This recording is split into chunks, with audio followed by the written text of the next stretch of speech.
Sir ഈ cinema കാണാൻ വരുന്നവര് മദ്യപിക്കാൻ പാടില്ല, നോൺ വെജ് കഴിക്കാൻ പാടില്ല എന്നൊരു അഭിപ്രായം വന്നിരുന്നു. ചേട്ടാ അതൊരു ഫേക്ക് ന്യൂஸா? எவனோ ஒருத்த போட்டது சோசியல் மீடியா, அதை பத்தி நேஷனல் வைட் டிஸ்கஷன் போயிட்டு இருக்கு. அது எதுக்கு போட்டன்னு தெரியல. அவனுக்கு யாரோ கேட்டாங்க டீம்ல, யாரா நீ என்னன்னு.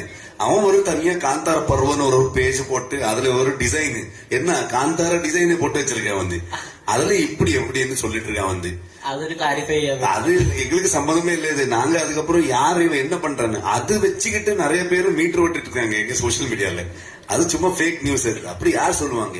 எப்பவுமே வந்து ஒரு மனுஷனுடைய அவனுடைய ஹேபிட் ஆகட்டும், அவனுடைய ஃபுட் ஆகட்டும், அவனுடைய லைஃப் ஸ்டைல் ஆகட்டும், அதை வந்து யாருக்குமே கொஸ்டின் பண்ற இது கிடையாது, அதிகாரம் இல்லை அங்க.